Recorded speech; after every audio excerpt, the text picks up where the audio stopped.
ప్రభునందు ప్రియమైనటువంటి దేవుని సంగమా, సహవాసమా, యెహోవా యందలి భయభక్తులు కలిగిన వారులారా, మరి దేవుని యొక్క మహాకృప కనికరమును బట్టి మరి ఎంతగానో దేవుడు మరి ఈ యొక్క ఉదయకాల సమీప వేళలో మరొకసారిగా మీ వద్దకు దేవుని మాటలను పంచుకొనడానికి దీనదాసుడుగా మీ వద్దకు మరి ఈ పరిచర్య ధర్మమును దేవుడు జరిగిస్తూ ఉన్నటువంటి యొక్క కృప కొలది మరి దేవుడు తన యొక్క మహదైశ్వర్యమును బట్టి దేవుడు ప్రేమించినటువంటి ఆ యొక్క ప్రేమ కనికరములను బట్టి మరి మీ ముందుకు నేను వచ్చి దేవుని మాటలు మరొక అనుభవం చేత మీ మధ్యలోకి వచ్చి ఉన్నాను. చూడండి, పరిశుద్ధ గ్రంథములు మనం తెరిచి కొన్ని అనుభవాలను మనం జ్ఞాపకం చేసుకోబోతూ ఉన్నాం.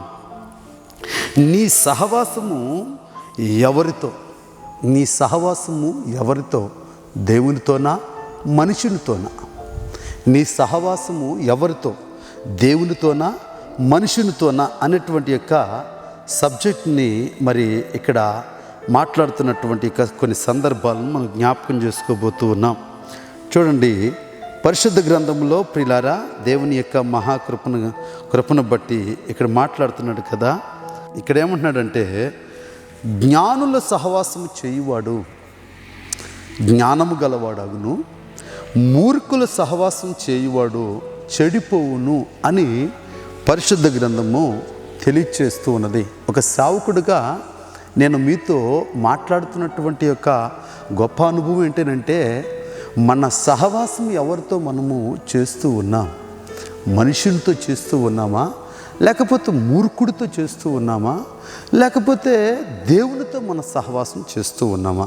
నువ్వు జ్ఞానవంతుడితో సహవాసం చేస్తే నువ్వు జ్ఞానవంతుడు అవుతావని, మూర్ఖునితో సహవాసం చేస్తే నువ్వు చెడిపోతావని పరిశుద్ధ గ్రంథంలో భక్తుడైనటువంటి సొలొమోను మనకు తెలియచేస్తున్నటువంటి యొక్క గొప్ప సూక్తి. కాబట్టి ఈ సూక్తి ప్రదాతలో ఉన్నటువంటి యొక్క సత్యం ఏంటయ్యానంటే, మూర్ఖునితో సహవాసం చేయవద్దు అని ప్రభు చెబుతూ ఉన్నాడు. నువ్వు వానితో సహవాసం చేస్తే, మూర్ఖునితో సహవాసం చేస్తే చెడిపోతావు అని అంటున్నాడు. ఈ లోకంలో ఏ మానవుడు చెడిపోవటం దేవునికి ఇష్టం లేదు. ఏ మానవుడు నశించిపోవటం దేవునికి ఇష్టం లేదు. ఎందుకనంటే ఎవడు కూడా అపకీర్తి పొందటానికి దేవునికి ఇష్టం లేదు. దేవుడు మీ జీవితాల్లో జయ జీవితాన్ని చూడాలని దేవుడు ఇష్టపడుతున్నాడు. జ్ఞానులతో సహవాసం చేయి. జ్ఞానులతో సహవాసం చేసినప్పుడు నువ్వు జ్ఞానవంతుడు అవుతావు. జ్ఞానులతో సహవాసం చేస్తే జ్ఞానవంతుడు అవుతావు.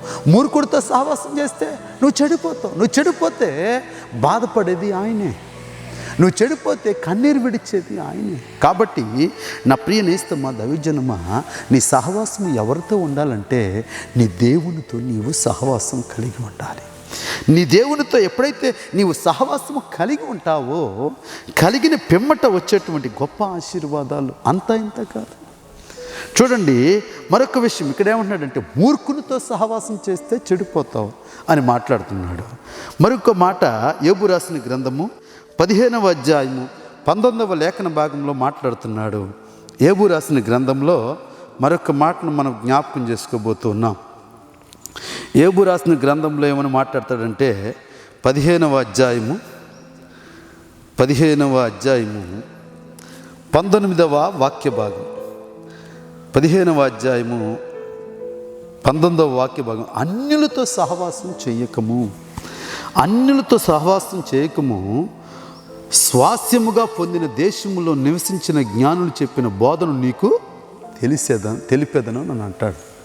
కాబట్టి అన్యులతో మనం సహవాసం చేయకూడదు. అన్యులతో మనం సహవాసం చేసాము అనుకోండి, తద్వారా వచ్చేటువంటి ఫలితాలు ఏంటంటే, 6 నెలలు వారితో గడిపితే వారు వీరవుతారు, వీరు వారవుతారని మన పితరులు మరి గోప్యంగా మాట్లాడినటువంటి కొన్ని సందర్భాలు మనకు తేటపరచబడినటువంటి అనుభవాలు సువిశేషముగా.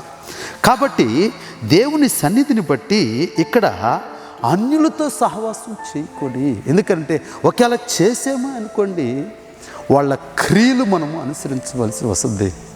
వాళ్ళ యొక్క మరి ఏం పాస్టర్ గారు వాళ్ళతో సహవాసం చేయకపోతే మరి ఏంటి అని అంటే, వాళ్ళతో సహవాసం చేయొద్దని అనడం లేదు, కానీ వారితో సహవాసం చేయటం బట్టి వారి అలవాట్లు మనకు వస్తాయి. కాబట్టి ఆ అనుభవాలు క్రైస్తవంలోకి రాకూడదని, వారి అనుభవాలు మనల్ని పెనవేసుకోకూడదని. చూడండి, లోక మర్యాదను అనుసరింపక దేవుని ఉత్తమమును అనుకూలమునై ఉన్న దేవుని చిత్తమేదో పరీక్షించి తెలుసుకున్నట్టు వలన మనస్సు మారి నూతన మగుట వలన రూపాంతరము చెందుడని భక్తుడైనటువంటి పౌలు గారి ద్వారా రోమా సంఘానికి ఒక లేఖ రాస్తూ ఉన్నాడు పౌలు మహాశయులు. కాబట్టి ప్రియమైన దేవుని బిడ్డలారా, ఈరోజు మనం తెలుసుకోవలసినటువంటి ఈ లోకంలో ఉన్నటువంటి అనేకమైనటువంటి మర్యాదలు అన్యుల దగ్గర ఉంటాయి. ఈ అన్యులు ఏం చేస్తారంటే ఈ మర్యాదగా నడవాలి, ఆ మర్యాదగా నడవాలి, అలా నడవాలి, ఇలా నడవాలి అని సంబోధిస్తూ ఉంటారు.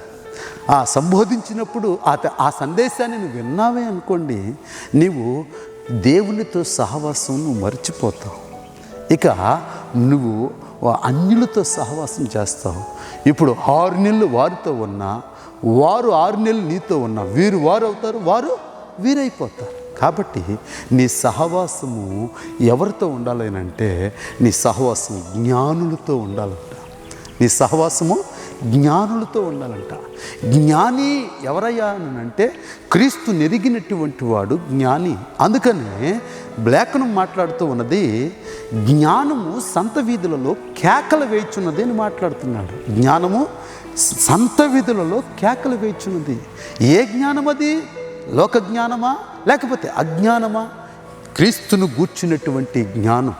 నా ప్రియులారా, క్రీస్తును గూర్చినటువంటి జ్ఞానము సంత వీధులలో కేకలు వేయచ్చు ఉన్నది. అట్టి జ్ఞానవంతుడితో నువ్వు సహవాసము చేయి.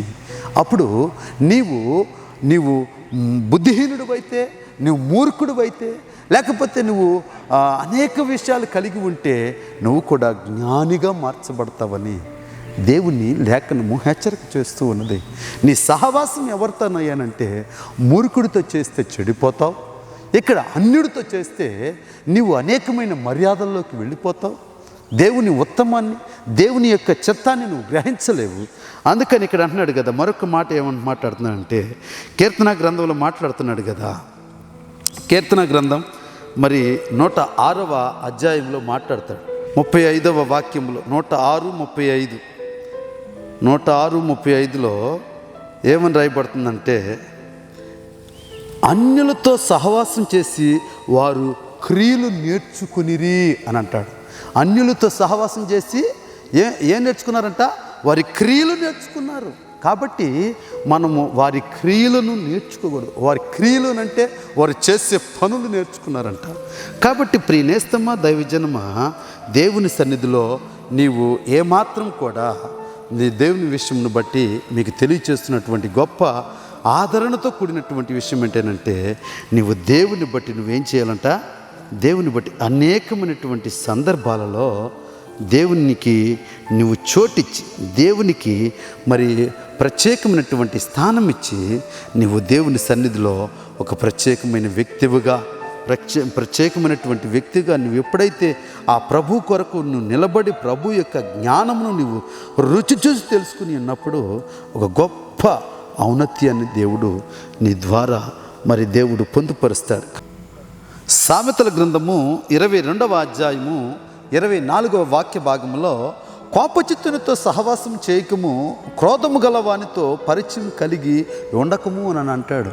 ఎందుకు అని అంటే నీకు నేర్పుతూ ఉన్నటువంటి ఆ గొప్ప సందేశం ఏంటంటే, నీ సహవాసములో మరి నీ స్నేహితులు కోపోద్రేకముతో కలిగినటువంటి వారితో నీవు ఎంత మాత్రము సహవాసం చేయకము అని మాట్లాడతాడు. ఎందుకనంటే లేఖనం మాట్లాడుతుంది, మృదువైన మాట కోపమును చల్లార్చును అని పరిశుద్ధ గ్రంథంలో చెప్పబడినటువంటి రీతిగా, ప్రియులారా, నీ యొక్క అనుభవం కూడా నీవు కూడా కోపాద్రేకుడు అయిపోతావు. అతనితో నువ్వు సహవాసం చేస్తే, జ్ఞానితో సహవాసం చేస్తే జ్ఞానం గలవాడవుతావు, మూర్ఖునితో సహవాసం చేస్తే చెడిపోతావు. ఇంకా కోపము కలిగిన వ్యక్తితో నువ్వు సహవాసం చేస్తే కోపోద్రేకుడు అవుతావు అంటాను. కాబట్టి ప్రియమైన దేవుని బిడ్డలారా, ఈరోజు నీవు కోపాద్రేకంతో కలిగి నువ్వు ఉండక, ప్రభు సన్నిధిని బట్టి, ప్రభు నామమును బట్టి నువ్వు ఎట్లు ఉండాలనంటే, పరిశుద్ధ గ్రంథంలో ఎవరితో నీ యొక్క సహవాసం ఉండాలంటే, యోబు గ్రంథము యోబు గ్రంథంలో ఒక మాట వ్రాయబడినటువంటి సత్యాన్ని మనం చూద్దాం. 22వ అధ్యాయము 21వ వాక్య భాగాన్ని మనం జ్ఞాపకం చేసుకోబోతున్నాం. ఆయనతో సహవాసం చేసిన ఎడల నీకు సమాధానము కలుగును, అలాగున నీకు మేలు కలుగును అని అంటాడు. ఎవరితో సహవాసం చేయటం వలన? ఆయనతో. ఎవరు ఆయనంటే నీ ప్రభుతో, నీ తండ్రితో, నీ రాజుతో, నిన్ను మరి పోషిస్తున్నటువంటి నీ పోషకుడైనటువంటి నీ ఆరాధ్య దైవం ఉన్నటువంటి యేసుక్రీస్తు వారితో నీవు సహవాసం చేస్తే నీకేం కలుగుతుంది అంటే, నువ్వు ఆయనతో సహవాసం చేస్తే సమాధానం కలుగుతుందంట. రెండవది మేలు కలుగుతుందంట. హల్లెలూయా. కాబట్టి ప్రియులారా, ఈ లోకములో మూర్ఖునితో సహవాసం చేస్తే నువ్వు చెడిపోతావు. కోపోద్రేకుడితో సహవాసం చేస్తే నువ్వు ఇంకా కోపిష్ఠువైపోతావు. నువ్వు అన్యులతో సహవాసం చేస్తే వారి క్రియలు కూడా నీకు అలవాటైపోతాయి. కానీ ఇక్కడ జ్ఞానులతో సహవాసం చేస్తే నువ్వు జ్ఞానం గలవాడు అవుతావు. రెండవది ఏంటంటే, ఇక్కడ ఆయనతో సహవాసం, నీ దేవునితో నీవు సహవాసం చేస్తే సమాధానము దేవుడు నీకు అనుగ్రహిస్తాడు. సమాధానమే కాకుండా మేలును కూడా నీకు అనుగ్రహిస్తాడు. మేలును కూడా నీకు ఆయన అనుగ్రహిస్తాడు, కలగజేస్తాడు. కాబట్టి ప్రియులారా, దేవుని సన్నిధిలో దేవుని యొక్క మహాకృపను బట్టి నీ సహవాసం ఎవరితోనయ్యా అని అంటే, నీ దేవునితో నీవు సహవాసం కలిగి ఉన్నావు అని అంటే నువ్వు చెడిపోవు. నీ దేవునితో సహవాసం కలిగి ఉన్నావు అంటే అన్య క్రియలు నిన్ను వెంటాడవు. దేవునితో సహవాసం కలిగి ఉన్నావంటే కోపమే నీ వెంటక నిన్ను వెంబడించదు. ఎందుకనంటే ఆయనతో నీవు సహవాసం కలిగి ఉన్నావంటే సమాధానం నిన్ను వెంటాడుతుంది. రెండవది మేలు నీ వాకిటికి వచ్చి నిలబడుతుంది. కాబట్టి ప్రియమైనటువంటి దేవుని సంగమా, ప్రభు అయినటువంటి యేసుక్రీస్తు వారి యొక్క ఆ శ్రేష్టమైనటువంటి పదములో కూడా ప్రభు అయిన యేసుక్రీస్తు వారి యొక్క శిష్యులు అనగా ఆయన పిల్లలైనటువంటి, ఆయనతో స్నేహం చేసినటువంటి, ఆయనతో సహవాసం చేసినటువంటి ప్రజలందరూ కూడా వాళ్ళందరూ అనుకుంటున్నారంట. ఏమనుకుంటున్నారంటే, ఈయన మరి ఏం చేస్తాడు, ఈయన మరి ఆయన ఎమ్మట మేము తిరుగుతున్నాము, ఆయన్ని వెంబడిస్తున్నాము, అనేక రీతులుగా కలిగి ఉన్నాము, మరి ఈయన మనకేమిస్తాడు, ఏం చేస్తాడు అని చెప్పేసి ఆయన ఎమ్మట తిరుగుతున్నారు. వీళ్ళకి ప్రయోజనం ఏంటి అని చెప్పేసి అనుకుంటున్నటువంటి సందర్భంలో వీళ్ళు ఏమనుకుంటున్నారు అంటే, నా ప్రియమని దేవుని బిడ్డలారా, ఒకే ఒక విషయం అనుకుంటున్నారు. అనుకున్నటువంటి యొక్క గొప్ప విషయం ఏంటంటే, ప్రభు అయిన యేసుక్రీస్తు వారు అన్నాడు, నేను మీకు మేడ ఇవ్వలేను, మీకు ధనము ఇవ్వలేను, మీకు ఒక మంచి పేరుని ఇవ్వలేను, నేను ఏమి ఇవ్వగలుగుతానంటే నా శాంతిని మీకు అనుగ్రహిస్తున్నానని అంటున్నాడు. ఏమంటున్నాడు? నా శాంతినే మీకు అనుగ్రహిస్తాను. ధనము కానీ, లేకపోతే మేడగదులు కానీ, లేకపోతే అనేకమైనటువంటి యొక్క బంగారం కానీ నేను ఇవ్వలేను. కానీ నా దగ్గర ఉన్నది శాంతి ఉన్నది, ఆ శాంతిని మీకు అనుగ్రహిస్తున్నానని మాట్లాడుతున్నాడు.